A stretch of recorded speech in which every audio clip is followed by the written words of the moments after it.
I earned my degree online at Arizona State University.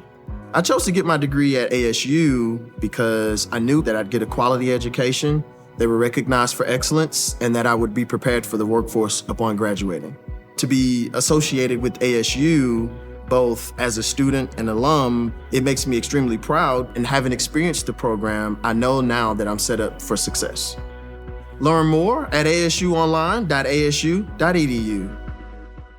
At Arizona State University, we're bringing world-class education from our globally acclaimed faculty to you. Ranked #1 in innovation for 10 consecutive years and #2 among public universities for employability, ASU isn't just ahead of the curve, it's creating new paths to success. Earn your degree from the nation's most innovative university.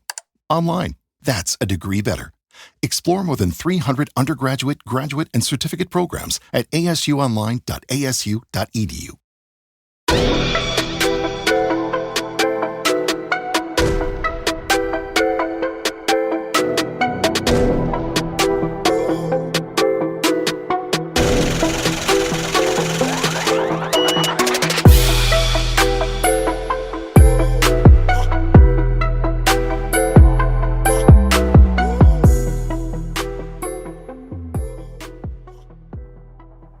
What's up, everyone, and welcome to Girl You Know What podcast, season 6, episode 12. I'm Danielle.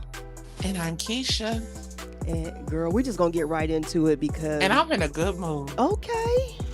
Oh, now that's because what I'm we got a talking lot about. of good stuff to talk about. We got some good topics because y'all acting up. Y'all acted a damn fool this week. Listen, and I'm here glad for about it. Yeah. Listen, so let's just get right on into it. Let's just start with basically Glorilla versus some of the gospel community. Now because I know you really gonna go in on this one, but let me just say this before we get into it. So go ahead, honey. There are some gospel artists, Dietrich Haddon, one of them, who's probably one of and Rodney Jerkins. Yeah, Rodney Jerkins, who came out, and made comments about her winning the best gospel song at the BET Awards. Now, mind you, first of all, she had Kirk Franklin and Kiera Sheard on the record. So, two of the biggest gospel artists. Okay, so I'm so glad already because I hear where your point is going. Yeah. And we do not agree. And I love when we don't agree because it really is fun. I like it. Yeah, that's why I wanted to start because I had a feeling you were going to take a different angle. So, my other thing is this. So, first of all, she had two big gospel artists on the song. She won the award. Okay. Now, let's just keep it real. Where was this outrage when gospel artists back in like the early 2000s when y'all were just discovering gospel music, let's keep it real, they were winning R&B awards. They were in the categories taking over, like Mary Mary, Kirk Franklin. There was no outrage for that when y'all were out here winning awards and, getting your music put out there on mainstream. You know what I mean? So I just don't see the big deal. And another thing, let's keep it real too. Mainstream gospel music is not what it was. So for someone like Glorilla, who's popular, I'm not a fan of hers. I couldn't even tell you the song Baby Girl sang. I didn't even know she had a gospel record until I saw the BET Awards. But, it's just like, I mean, y'all ought to be glad y'all had a category. Let's keep it real, especially the way that the BET Awards are going. So, okay, that's my take on it. I don't see an issue with her winning it. But honestly, I really didn't care. But, go ahead. You take it away, sis. So I'm going to curse. I just like to put that disclaimer out there. And the only way I'm going to curse is when I'm going to say this. I do not believe that anybody. So I heard, and we only brought this up because, like you said, I didn't even know it was an issue.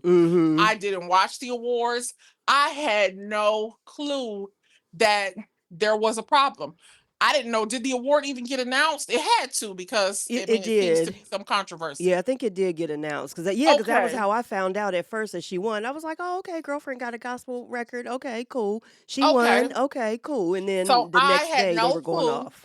That it was an issue, and I heard the position taken by what did she say? How does Deidre say her name? The all media diva. I don't know if I'm saying it right. Yeah. When we watched her video, Nidra, yeah. I heard her raise the points. What was the point she made about She said where was in her Kanye? yeah, That Kanye. was the point. Okay.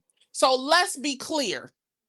What Kanye put out was a gospel album. The entire album was gospel. When Snoop put his that was a whole album of gospel music. Let's just separate the two. This was not one particular song that Kanye put on an album where he was saying, because let's be clear, Glorilla's rap style or the context of her rap is raunchy as hell. Oh yeah. No, I get that. Don't get me wrong, I get that. Just because you have one single on an album where you feature, yes, they are two of the biggest gospel artists, that's a great thing. But one single on an album where you are continuously saying dick and pussy, I don't really feel like that album should be nominated for no gospel Well, though, music here's award. the thing. It wasn't the album. It was just the song. Okay, the song, period. That song should not be in the category for gospel anything of the year. No, I agree with that. I agree with that. And that's the reason that I'm giving it. Because again, we can't use Kanye West and Snoop as an example because again, they made gospel albums.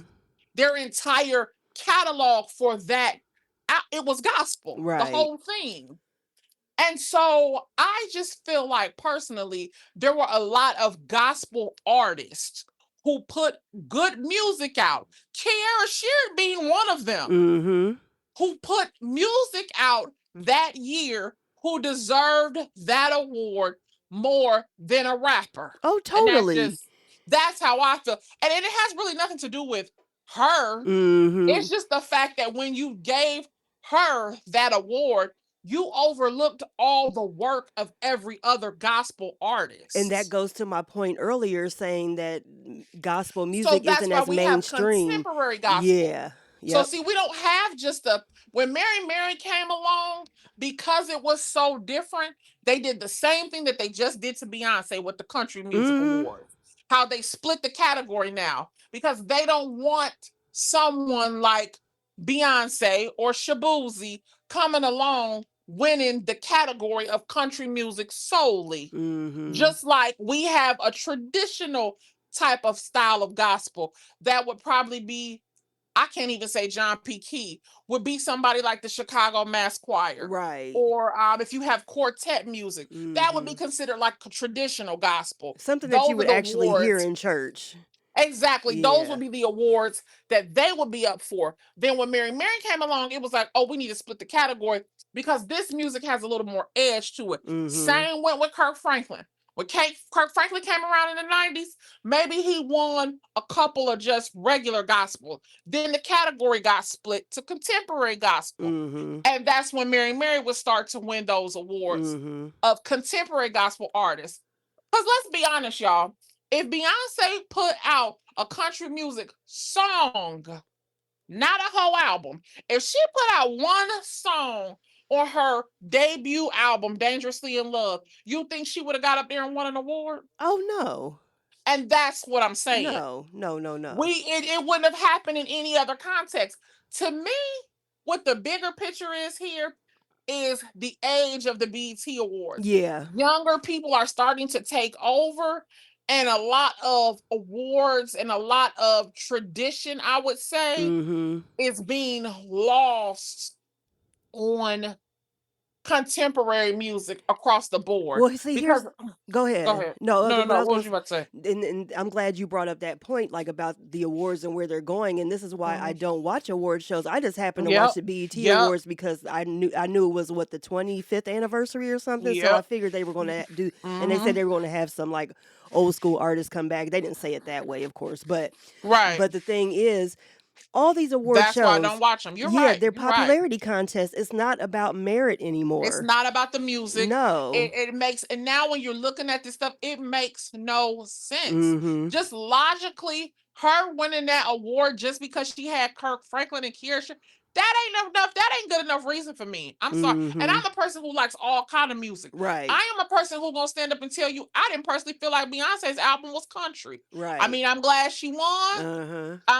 I just didn't feel like when I listen to country music, right, like traditional country music, like Hank Williams, Reba McEntire, like the Carter Family. I listen to country music, and I heard at least 2 songs, and I was like, I mean, it's cool. Yeah. It sounds like Beyonce. It just sounds like a Beyonce album country, to me. Yeah, that ain't no country music that I'm thinking about. And I'm sure that's why it took the country music, community by surprise. Like, what's going on here? One of the reasons. Yeah, like, I mean, of course, and her being black. Right. But we can say that.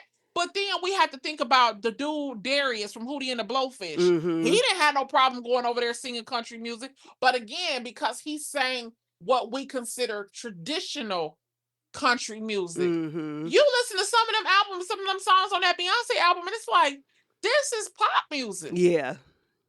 It just didn't get that feel to me. So I see why now. That's why I never got into that debate, like when it first came out and people were like, I never said one thing about it. Because it was just a Beyonce album to me. I liked it. Yep. Don't get me wrong, but it just like, I didn't feel like it was like I was any listening other to a Beyonce country album. Right, exactly. It was like a costume of country. It's like because you dressed it up as country and you put the outfits on and you brought the horses and hats out, we supposed to say it's country music. I mean, I just didn't personally feel like that. Right. And again, I'm a person who listens to it. Like I got a country playlist on my phone. Like I'm not just saying that to say it. So I don't know. Yeah. I just personally would not have. I just don't see how I would have put Glorilla. So now my next question is, again, we are probably, I don't know if you listen to the radio a lot. Maybe we are not people who listen to the radio. And are y'all at our gospel radio stations actually getting phone calls to play that song? That's a good question. That's a good question, because I don't listen to the radio. I listen to XM, Sirius XM, or my Apple Music, my playlist, my own playlist. Yeah, it's really time, and I hate to say this. I'm gonna have to look that up. I know people who are not within the church would say this is our problem, but it's really time for people who call themselves to be Christians and who in the church to put a line in the sand for what you're gonna take and what you ain't gonna take, because the lines is too blurred. The lines is too blurred for what's okay and what ain't okay. Oh yeah, totally. And it's been like that for a while. So, and it's time for the lines to get unblurred. We need to draw a firm line in the sand and be okay with not being liked because of it. Right. And I think the real problem is social media has put all this pressure on people to be liked. Oh yeah, totally. Yeah. Instead of holding fast to what you believe in, to standing for something, to be moral about something. Everybody wants to be liked. I don't give a damn about that. Yeah, exactly. We done got too old for that. Yeah. I mean, I ain't saying you go around and be rude to people. It's the last thing you will hear people say about me, but I also don't care. Yeah, same. Yeah, it's just like, I don't care. You gotten too old to worry about what other people got to say. Be stepping and fetching for people. Ain't nobody got time for that at all. No, absolutely not. So we did just mention a little bit about, so the country music, I guess the Grammys, have decided that it's time to split the country music category. I mean, be less obvious, but go ahead. I mean, baby, white fragility is a real thing. It really is. And even though we agreed that we didn't feel like it was a country music song, a country music album, somebody sure did. Oh, yeah. But they don't want, but I'm sure it was a lot of blonde hair little white girls who were a little salty that this not just the white girls, black woman, because you heard the men saying some stuff too. They were really up in arms. So it was. I'm sure they were very disturbed. But I know what your point is. I know where you were going. Absolutely. I'm sure that they were very disturbed by the fact that a black woman beat them out, and it's like, and I know they think it, but we say it privately. It's like, damn, we can't have nothing. No. But does you see how it felt for her to win that award? We feel the same way about y'all. I mean, that part. Every time we try to have something, here y'all y'all come. Go sit down somewhere. Y'all messing up the We line doing boots on the dances. ground. Yeah, Here y'all come. It's like, my God. Y'all trying to swag surf, and that really pissed me off. Oh, goodness. Being It's just HBCU like, products, that really pissed me off. Y'all don't know shit about that. like, get out of here, I please. mean, it's just like, it's just like every time we have, or if we have something, y'all crying about it. Like, remember and when you mad once we start doing what you do because we perfected. And that's what you really hate. See, y'all do what we do, and y'all mediocre at it. We come do what you do, and we excel. Thank you. And we win, and we pass you. Jay-Z has a line where he says, "Look behind you, nigga, I'm about to pass you twice." And that's why y'all really mad. Yeah. Because y'all can't catch up. You know, once we come into it, y'all gonna have to flip it a different way, because exactly what y'all did right here. Split the category. Y'all ain't, because you know, if the door is open now, we gonna keep winning. Oh, yeah. You scared who gonna come behind her. Because you know Shabuzi gonna be next. Shabuzi gonna be next. I guarantee K. Michelle's gonna put out something else, because she already did a country album, but she's just not. And she has a tradition, like her singing is more along the traditional lines. And she has a beautiful voice. And like I said, she put out like an album. It wasn't just a song; it was an album. So but she's just not as big of a name as Beyonce. So she didn't get that attention. But there's going to be more people. Very traditional country. There's going to be more. There's going to be more. So it's just like, y'all just buckle up. But so y'all going to have to just remove the category altogether and just have the country music awards. What they gonna do is they will never let another black person win. Not in the traditional category. No, definitely not. I don't care if the person puts out a traditional album. They're not going to be in that category. They are not going to let them. Just because you're black, you're going to be considered contemporary. Oh yeah. But course. Yeah, I see what they did. She should have won. Now that's the award she could have won hands down.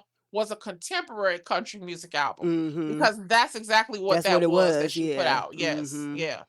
Now I can see them calling it that. Yeah. It just, I don't know. I guess I was expecting, because I know she has a nice voice. Right. You know, she does have a nice voice, and I think I was just looking for. I don't know what I was expecting. Country remakes. Yeah. Because there are a lot of beautiful country songs out there. Yeah, I can see her doing some Reba songs, or great, the Judge, at putting her spin on it. Yeah. But I just was, again, as a person who really loves country music, because I love the storytelling of country music, I was disappointed. I was like, I was a little sad about that, because I like Beyonce. You know, I'm probably not a diehard fan. Right, same. But yeah. Her marrying Jay-Z made me like her a lot more. Right, yeah, same. Because I like him. Yeah, and the thing too is, like, when she first came out with this album and all the controversy that was surrounding it from the country music what do you call them? Country music community. Community. There you go. I was about to say crowd, but yeah, community is the word I was looking for. I knew that she was going to win. I knew that she was going to win something, and it was going to keep the controversy, because that's what they want too. They want the controversy. Because let's keep it real. Yeah, we may listen to country music, but it doesn't make as big of a name as a lot of music does, like in the mainstream. That's what I'm going to say, because country music obviously has a huge, regardless of what people want to say, they actually have a huge fan base, because they have their own awards. They got their own channel. Yeah, got their own channel, got their own. It be stuff coming on there too. Like, the country music community is very strong in number. Yeah, it's very strong in number because it's strong in tradition. And every person y'all call a hillbilly and a redneck is a country music fan. Most of these people waving these Trump flags is country music partakers. Yeah, and the ones singing. Let's keep it real. Yeah. So honey, they run deep now. I'm not trying to act like they ain't out there, but I can see them totally being like, "What the hell?" Is this? Yeah, definitely. But I knew she was going to win after, like, she was going to win something that was going to keep the controversy going, to bring more attention to country music, and then to appease the country community, they split the category at the Grammys. So that's But Yeah, I so mean, that makes a lot of it sense. makes sense, but it's just like really now. But we And know so why. since we're talking about music, Mm-hmm. Sherri Shepherd, well, first of all, Jackie Ina. Jackie Ina, who is a makeup influencer, huge makeup influencer, Mm-hmm. and who is now a person who has her own fragrances, her own candles and so forth. She is just truthfully a multimillionaire just off of being a brand herself. Right. And now she has turned her brand into a fragrance brand. I guess Sherri Shepherd had a show where she made some comments about Megan Thee Stallion's dress, excuse me. I don't know what was this at the BET Awards. I don't know where it was. I saw the picture of the green Yeah, I didn't know dress where it was because with I the didn't see her at the feathers. BET Awards. But I mean, I'm sure she was there. But so I don't know where she was. But she was on Yeah, I'm somebody's not red carpet sure. or something. Yeah, she was on the red carpet and Megan Thee Stallion had on a dress and her boobs were out. Yeah. And Sherri Shepherd said that all she had on was pasties to cover her boobs, Mm-hmm. both boobs. Yeah. And so she just said, basically that young women, you're being an example to young girls. And Jackie Ina said that she wishes that women, like, we would stop putting that pressure on women, especially women who don't have any children. She Mm-hmm. specifically said women who don't have kids should not be held to this standard of being someone's role model. Mm-hmm. Like, you're just living your life. You shouldn't, so what? Like, those aren't my kids. I don't care, basically. If your kids, whatever they're looking up to, I'm not trying to be your kid's role model. Mm-hmm. Now, you're going to say what you want to say because y'all know what I'm going to say. So go ahead. Because I say it every week. So you Yeah. go ahead. So I just saw that this morning when you sent it to me. Uh-huh. So but here's my thing. It's like I get what both of them are saying. I totally get it. But Megan Thee Stallion is going to do Megan Thee Stallion. And we've seen Mm-hmm. this before. Okay, Lil' Kim did it in the 90s. We always going to bring Right. up Kim because these girls look up to Kim. Let's keep it real. Right. Okay, Kim had one boob fully covered. The other one was on a Right. pasty and Diana Mm-hmm. Ross shook her boob. Okay, so we've Right. seen it before. Right. So I get what both of them are saying. I get where Sherry's Mm-hmm. like, okay, yes, you have, and she Yeah. did say that she's pulling out the auntie card. I get it. Yeah. She did So say it. she was Yeah. coming from a place where it's like, okay, we have to be role models for these young black women or just young Yes. women, period, especially young black Yes. women. And, we have to, show just a little taste of class, whatever, Mm-hmm. but you can still keep it, hood. So Right. I get that. But Right. then I also get what Jackie is saying to where she's just like, Let us live. let us live. Let us live. Yeah. These aren't my kids. And when she was saying that, it took me right back to thinking about Madonna. Now, Madonna back in the day in the 80s, and it was Yeah. shock. She was just like, people were She was saying very forward very with forward. sexuality Yes. because that was like completely, even the way she wore that bra was Mm-hmm. like so taboo. And her boobs were covered. Yeah. But she had a bra on that brought attention to her breasts. Right. And it was like the most shocking thing that you could have ever done back then. Back then. And Madonna was always like, look, I'm not a role model. You need to monitor what your kids are doing. You need to monitor Right. what your kids are watching. And then, but the thing is, she wasn't a hypocrite about it because when Madonna had her own children, she monitored what they did. She monitored what they Right. watched, Mhm. So it's just like, you have to be your own person. So that's all I got to Yeah. say. So it's like, I see both sides, Yeah. but I was like, just, And just like, truthfully, I do care. see both sides too. Yeah, but go Like, ahead. we always know that I'm very like a stickler about this. Right. But I do understand, because I'm a person who believes y'all should be monitoring y'all's kids more, and y'all don't. Right. Y'all look to, because your kids don't need to have as much access to social media as they do, number one. Yes. And that's the first problem. And y'all too scared to take their phones. You too scared to tell them no. You too scared to say, sit down and watch TV, sit down and read a book. Mm-hmm. You let them hold that phone in their hand all day. So I do understand you should be monitoring your children. At the very same time, we sick of looking at y'all's ass. I mean that. At the same time, I'm glad you said it y'all because I have didn't even think showed about every part of y'all's ass that you can show, and that's enough. it. When do y'all feel like it's enough? Enough. I mean, leave something to the Jesus imagination. Christ. I mean, come on Like, now. y'all been naked since y'all came in the door. Right. When do y'all put y'all's clothes on? At what time? Yeah.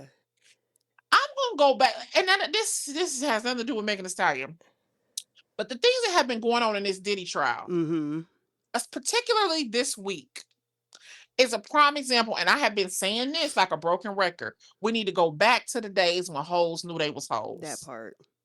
Because a lot of this behavior that we talk about women respecting themselves and dressing a certain way and wanting to look elegant and wanting to look classy, we wouldn't even be having these conversations if we identified hoe behavior and let that be hoe behavior. Right. And back when we was growing up, we knew exactly what it was, and we knew we didn't want to be like the hoes. That part. And y'all have made being like the hoes y'all think is cool. And that's why we got all this mess going on that's going on.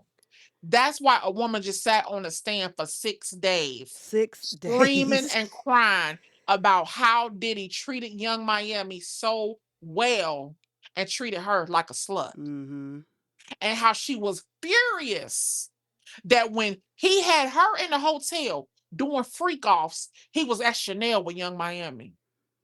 He was on yachts treating her like the girlfriend and then taking you back to the hotel and treating you like a slut. Y'all, at some point, we're going to have to understand when a man comes to you with these type of propositions, he sees you as nothing but a whore. Right.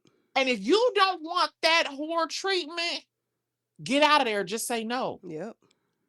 All of these things could have been avoided. I don't think we talk enough about that. I think people are looking at the trial and listening to what's going on, and nobody is asking the women, baby, why you ain't say no? Yeah. Why you didn't say you didn't want to do it? Oh, because he was giving you $10,000. You sold yourself. I mean, if we're being honest about it, like if we're being 110% honest, all you had to do was say no. And then to hear the stories and hear that he wasn't even sleeping with y'all. He had y'all sleeping with prostitutes. And y'all said, okay. I don't understand what's going on in people's minds anymore.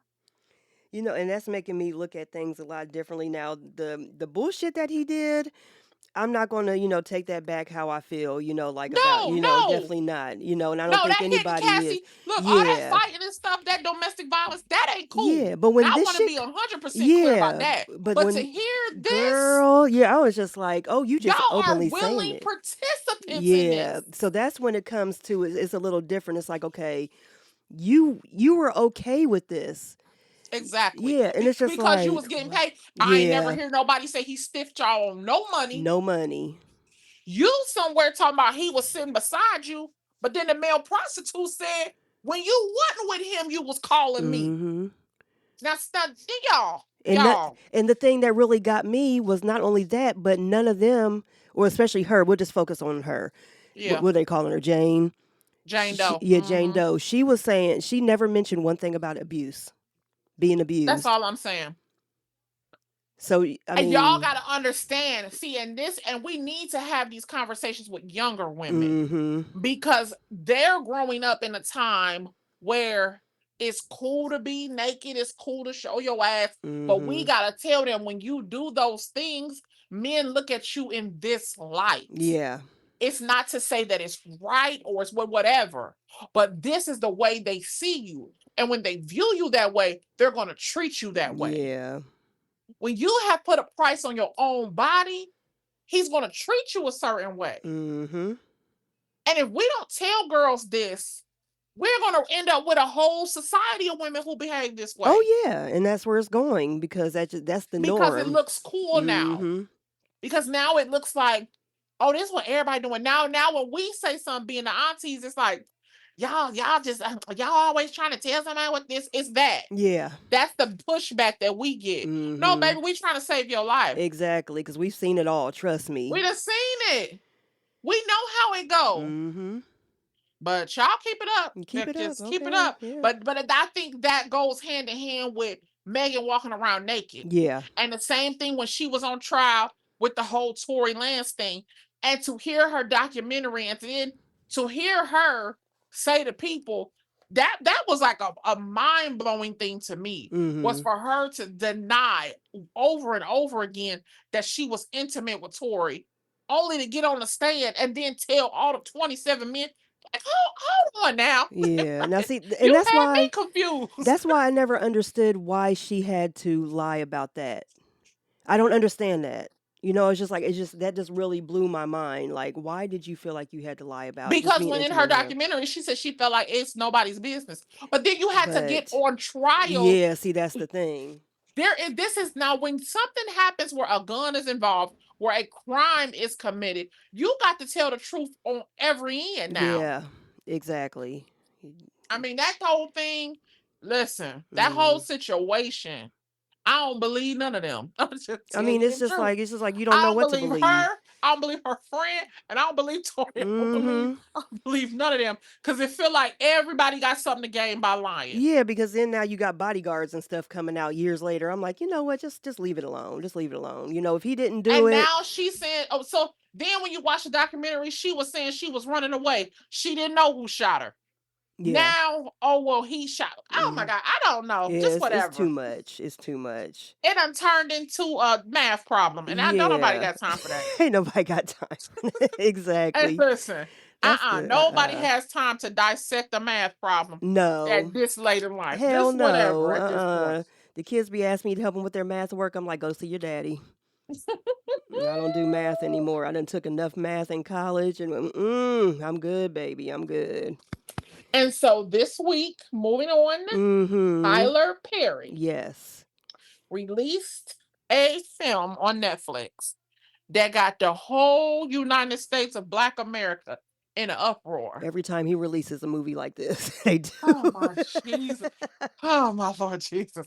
And the movie is called Straw, and you can't see it on Netflix. And I believe the last time I just seen a Insta story from him before we started, and I think in his Insta story it said the movie was #1. Yeah, it is #1. And we talked about Nidra Lady Couture earlier. She's actually in the movie. You can't see her face.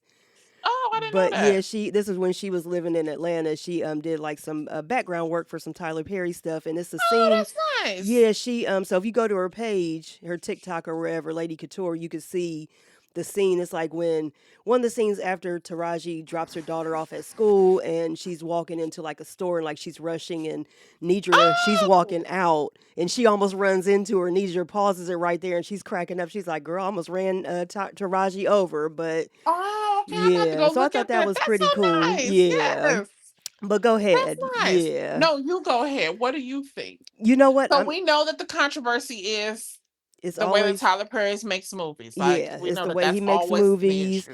So how do you feel about the movie? What did you think about it? I actually really liked the movie. Now, here's the thing. I like Tyler Perry's movies. The Medea movies, the movies that he does that don't have Medea in it. Because, you got those people who only watch the Medea movies, and you got the ones who watch the quote-unquote more serious ones. Right. Even though I would say the Medea ones do have a serious message in them, always. But you know where I'm going. Yeah. So anyway, I like the movie, but I hate to say it. Not I hate to say it. I'm going to say it. I get where people come from, especially Black women, where they're tired of this quote unquote, and I don't want to say quote unquote, but Black man, because he is. But I say quote unquote because he seems to always be writing from this angry, depressed, downtrodden Black woman, and that's where it seems like a lot of his characters come from. But do people actually think that maybe this is a part of him? And not saying that he's a Black woman, but I'm saying this is something that he may have seen. This is something that he may need. This may be therapy for him. This may be therapy for Black women in his lives. This may be and you're right about that. So and my question is this. My question is this. And not a question. Has anybody stopped to think that, you guys, those are really people's stories? Yeah. That's what I was going to say next. Just because it's not happening to you. Those Black women, every single one of those storylines, those are actually how some Black women are living. A good number of Black women are living. Yeah. The Black women who are kind of like invisible to the rest of us. And who's his biggest demographic? Black women. I mean, that's really all that needs to be said. Y'all, like, let's be honest. Yeah. Yo, you got an auntie who done been through one of those things that he done wrote about. You got a cousin that done been through one of those things he done wrote about. Yep. Your big mama and your granddaddy, like somebody done been through that mess in your family. Yeah. And this is my biggest problem with y'all. When he write about real life stories, because those are real life stories. Yeah. When he does that, this is the backlash that he gets. Yeah. Y'all complain, oh my God, don't nobody want to hear about this struggle story. Okay, so then when he write a story and y'all end up happy at the end and everybody's in love and everything goes good, even though it might be a little struggle, it's a happy ending. That shit fake. Don't nobody that don't be happening. Yeah. He damned if he do it, he damned if Yeah, he so don't he with can't y'all. win. And that's why he just He keeps doing what can't he's doing. win. No. Not with y'all, and it's black people. Y'all the ones be complaining the most. Complain, and and it's just like, and let's just get on this real quick, because now you got every time black folks come together and just having fun, or something like that, like now y'all complain about seeing the fans and line dances. Now y'all complain about seeing the little baby videos and things like that. It's like every time we Y'all miserable. Y'all miserable. It's like every time, and there's only a certain group. Like when we all get into a TV show, like when we all used to be on social media and watching the reality shows and stuff, you always had that. And it was a way for us to bond and talk and just have fun. Just because, and y'all were probably sitting there watching it too because you're so miserable. Yeah. I mean, when we laugh, just okay, let's use Madea for example. Yeah. When he makes some movies with the Madea character, and it's giving us a break, like we can laugh and something can be funny. That gay ass nigga got that dress on and everything. Here y'all come with that. So he comes out the dress. Yeah, it comes out the dress. And now he making serious movies. Oh my God, that shit don't be in it like that. Man, he put the dress back on, like fuck you niggas. Cause either way it go, y'all gonna talk about me. Yeah, so he's just gonna do what he's gonna do, and I mean, billionaire. And then y'all got mad because he gladly pointed out, like he should have, I done made more millionaires in the and he should stand tall and say that. Y'all was cool when Jay-Z said it. Exactly. He said Beans will tell you if he wasn't in his feelings. We all forgot that line? Just made millions. Dame made millions. Remember he said that? Yep. And y'all was cool when a rapper said it. But now the black man done said it, who was literally making millionaires every other year. Yes. And now y'all got a problem with it. Y'all just unhappy. Yeah, that's all. That's what it comes down to. And I've been saying that for years. If it's a set of people that we need to stay away from as we get older, it's unhappy, miserable people. Yeah. It's like every time something comes up, something happens that, makes a majority of the community happy, here y'all go. That brings us together. Here y'all go. Yep. It's just y'all annoying. miserable. Yeah, miserable. And that's just that's why I don't even pay attention to it. I see it and I'm just like, okay, I take a mental note of who you are, and I'm just like, okay, I get it. Yeah. And I just keep on pushing. I ain't gonna lie, I delete y'all. I ain't gonna lie. I've done that. Y'all. Yeah, I've done that. Or I unfollow y'all. Yeah. Yeah. I don't. Yeah. Y'all probably the main reason I don't be on Facebook for real. Cause I mean, it feel like as soon as you get on, I be screenshotting stuff, sending it to you. Like, you see what I'm saying? Yep. I'm gone. Yeah. Been here 2 minutes. I'm out here. If you and the thing is, like, you're not even really in my algorithm. So if you come up with something at the top of my scroll, then that means you really talking some bullshit. Yep. So it's just like gotta be the first thing I see, I'm gone. Yeah. And I'll tell you, I'll be like, I was on Facebook for not even 2 minutes and boom, I'm gone. Because, honey, definitely, y'all use that as a place to, like, express y'all's grievances. Yeah. And I really think you should use a therapist to express your grievances. Now, it was different back in the day, when social media first came up and, we didn't really know what social media was for, whatever. Right. And it was new to all of us. But now, we like 20 years strong. It's like, come on now. It's just like, go see somebody. I think I did ask y'all to get a therapist. Yeah, you did. It's probably time for me to check in with y'all. Yeah, I think it's about time. Go on and get y'all a therapist. Yeah. It's time for us to talk about that again. Yeah. It's really time for you to seek therapy for your issues, especially if you have health insurance. Yes. Go ahead and see somebody. Yeah. Just once a week. You might not even have a copay. You might not. Yeah, usually. Check and see, and if you do, it's like $25. Exactly. You're gonna eat that as snacks this week. Basically. Just go ahead. Go ahead and hot stuff so high, baby. You buy 2 bags of chips. Yeah. You at $16. Right there. So go ahead and put that money towards therapy. Yeah. You need to get that stuff out. Yeah, you'll thank Keisha for it, for I'm gonna suggesting tell it you to you. this: the first, I tell this very openly. When I made a decision to go to therapy, and this was about 5 years ago, because I around 37 decided, yeah, you probably should go talk to somebody. That was about the age I But did it too. took That's me yeah. 3 more years to go. So when I was 40, I told myself, it's your 40th birthday. Right. You need to start going to therapy. You've been holding. And then I've always been a person, I don't want to hurt anybody's feelings. Yeah. Now I talk a lot of shit, y'all. But I'm not directly mean. It makes me uncomfortable She's a to be like softie. She outright really is. mean. Yeah. It makes me uncomfortable to be outright mean to people. So a lot of times people can do bad stuff to me, hurt my feelings, and I just don't say anything. I got about 40 and felt like, to tell the truth, I got about 40 and I wanted to start losing weight. And I felt like the weight that you're carrying is all the shit you don't talk about. And so I told myself, before you can lose a pound, you're going to have to go to therapy. Yeah. And I made the decision to go to therapy. And I kid you not, and I'm a person who has a master's degree in like human services, counseling, marriage, and family is my concentration. When I got out that therapist's first appointment, I had cried so much. I had to rethink my own job. Listen. Because I said, bitch, if I had to talk to people like you, I'm not talking about myself. Bitch, if I had to talk to people like you all day for an hour, I don't even want this damn job. I don't want to do this for the rest of my life. I can't do that.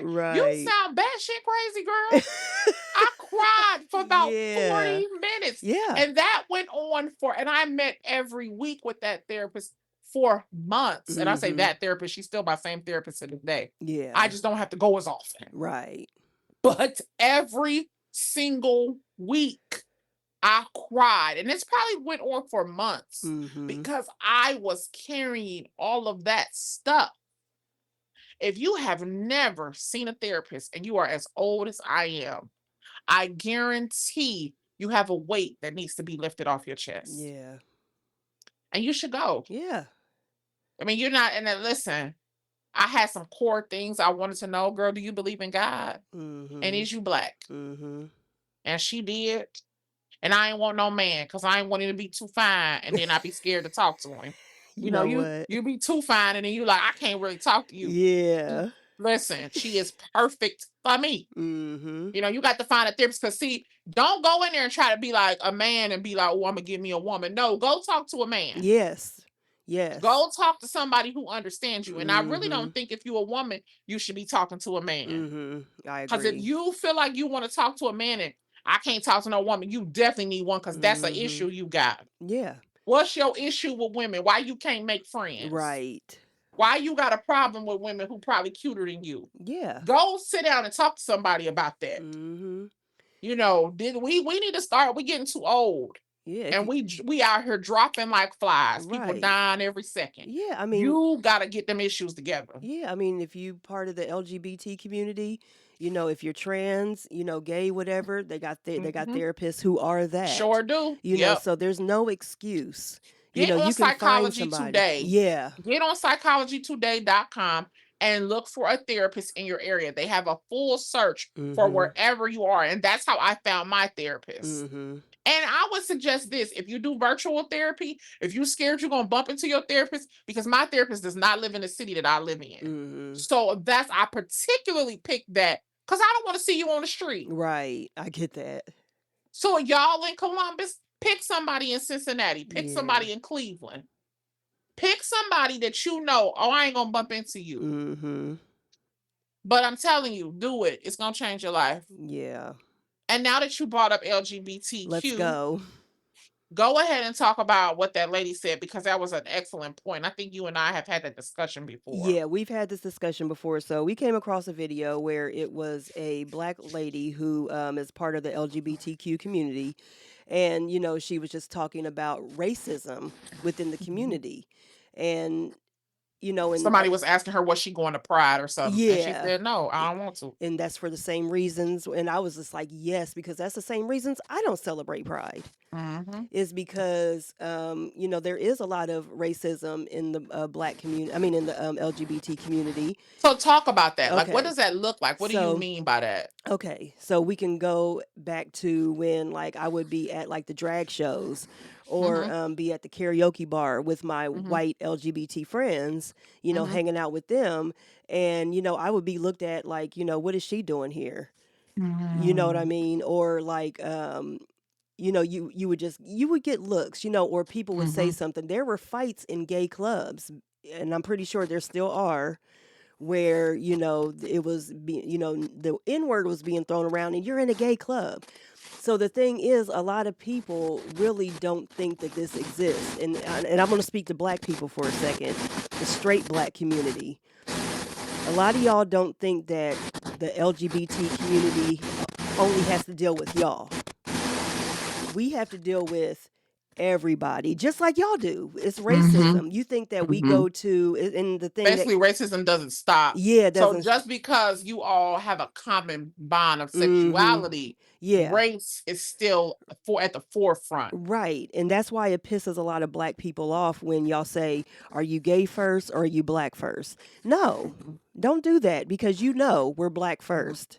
Right. So it's just like, and then when we get in those spaces, if even if you there, but there are some black people, black LGBT people who are just like, no, like I'm gay, that's who I am. And that's the thing right there. It's important those of you who are black need to really stand strong in that and say, we are black first. Right. Because what I notice is if they are in your spaces being racist, that tells me that when they are in a space, they're always white first. Oh, yeah. I mean, I've been to predominantly white, because here in Columbus, we don't really have, as big of a black LGBT community. Now, back in the 90s, we did have a couple places that were predominantly black spaces. Right. But now it's not really like that. So you got to, like, if you want to hang out with the girls, you have to, you have to mingle. Yeah.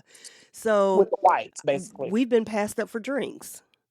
Oh my God. Sitting there at the bar, and they'll go right over, especially if it's like a white twink bartender, he's going to go right over there to the cute white boys, or the black boys, if that's what he's into.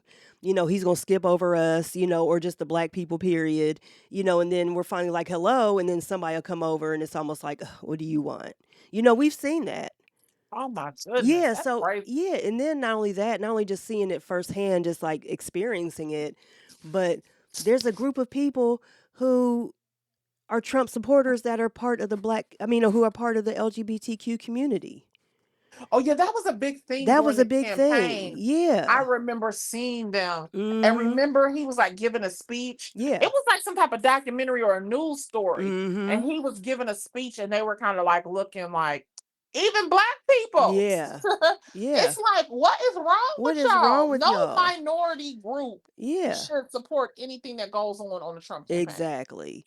And then I'll close it off in saying this: for me, the reason why I don't celebrate Pride anymore is because of those reasons, because of what I've seen, because of what I experienced, but also our LGBT, I guess the huge organization here, Stonewall, they really haven't had any good any spaces for, for black people to come to be comfortable. And that includes Pride. That's why I shared that event with you. So I'm sure that there has to be some black representation in Columbus. There is now. Do y'all have like a group? You know what? Honestly, I'm is so it like far organized. Like, is it an organized group basically? You know what? Honestly, I'm gonna be honest. I don't know, because I don't even, because you don't even. I don't even associate. I don't deal. Right. I just live my life. Yeah. So now back in the day, you had people that you could go to, but then I know like it did disappear for a while and everything became whitewashed. Yeah. And then that's when you start noticing things and you're like, huh, and then there are, like all the people, like I'll say this, like the house mothers and all that stuff doesn't exist anymore. And we had people who we could go to who were older than us, and we still do, who are still luckily to be around. And And but it's just like there's really like on a professional sense, no. No. There's nowhere. Mm-mm. I have always, and I think it's because of the Christian in me, because of the way I was raised, have always been not fascinated, but have always been um No, fascinated is a good word because I think that's a good word to I've put it. always been fascinated and like Mhm. wanting to understand the LGBTQ community, Mhm. because being such a devout Christian, Right. it's always been such a contentious relationship between Mhm. the church and the gays. Right. And I've always like, of course I understand it, scripture, Scripture based on the wise, scripture, yeah. And I even get people who it. are in the community understand it, But I yeah. just, when I was in college, I wrote a paper about we had to write a paper about education, and it was something along the lines, but I wrote my particular paper about creating safe spaces Mhm. for gay students. Mhm. And my teacher was just so you have to think, y'all, this was like 1999 or Yeah, late 90s, 2000. early 2000s, yeah. So this was at Central, and my teacher was like fascinated. Mhm. So what made you write this? Old Southern black women. Right. And I said, I don't know. Like I don't know if I was reading something, Mhm. or and it just and I think this might have been around the time that I had learned that one of my family members had been assaulted as a young person, as a young man. Mhm. And it took his life in like a tailspin Right. that, to this day, he still struggles with, just, and it was like drugs, alcohol, sexuality. It just Mhm. is like a complete struggle for him. Right. And it heightened something in me to always want to like read everything, all the information. Look, I just watched a documentary this week about a man who had AIDS in Houston, who was he was like a male prostitute, and like it was a big thing, but it was like back in 79 when he was doing Yeah. this, back in 80.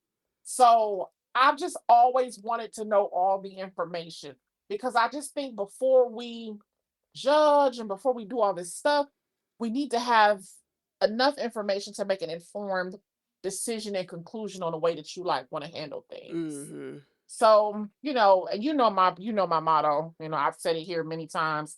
If as a church we actually believe that there is something quote unquote wrong with this same sex love, the Bible Mhm. tells you that love covers a multitude of sins. I'm a Mhm. person who believes that we are supposed to love people out of situations, Right. not ridicule them and judge them. Mm. And So, I think that's a problem that a lot of um, people in the community have with church is that it's written mhm, right there, and y'all constantly, yeah.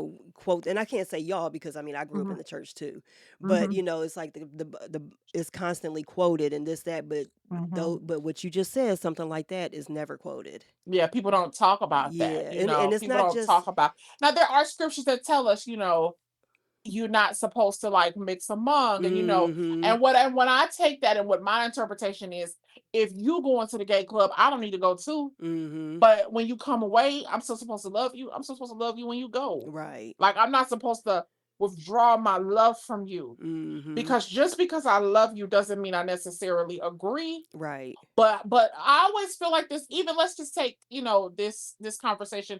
It doesn't have to be about homosexuality. Uh-huh. Somebody could just be struggling with something. Yeah. I can't condemn you in what you're doing. I Right. have to show you a certain level of grace and love.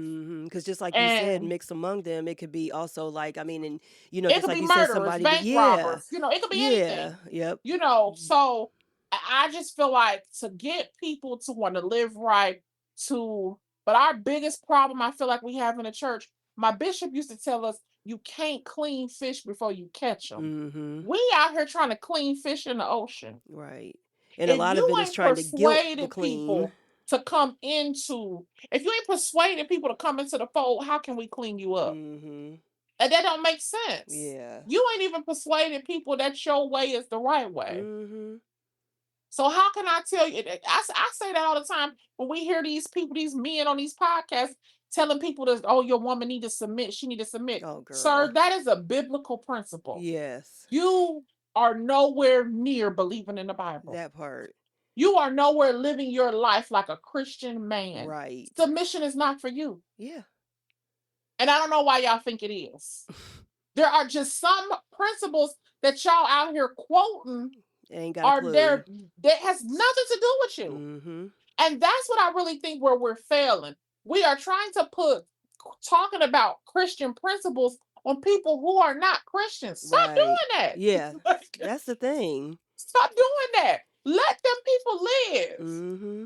They are of the world. Let them live in the world. That's fine. But the thing is, like, you know, the people that get on there and want to say stuff like that, they don't, like you said, they don't live Christian. They don't go by Christian principles, but they want to use, you know, that to get their point. So we shouldn't even expect them to do it. Right. And as Christians, we shouldn't have that expectation of them. Mm-hmm. Because we see that they're not living a life according to Christ. So why are you trying to put that, you know, again, like he said, you can't clean fish before you catch them. Right. Them fish ain't even been caught, and you trying to tell them what to do. For what?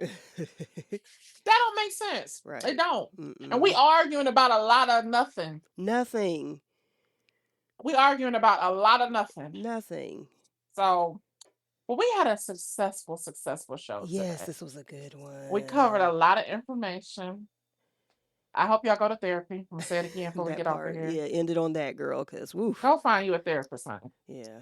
Psychology.com. Isn't that what the website is? Yes, psychology.com. You can find a therapist. It's quick and it's easy. Easy peasy. And I might do a little recorded screen and post it on the Instagram page just to show y'all how to do it. Yeah. So I will do that for you today, probably. So as always, you can reach us at girl_you-know-what, at Danny B Speaks, and at Wellness in Women. Until next week, bye-bye, everybody. Bye. Having a life scholarship and being able to afford to go to college made me feel inspired to go. When I got a life scholarship, it was such a relief. I knew that I wanted to have an impact. Having a life scholarship through the SC Education Lottery was huge. It gave me the opportunity to make that impact right here at home. The South Carolina Education Lottery. A better you, a better us, a better South Carolina. Visit sceducationlottery.com/betteryou.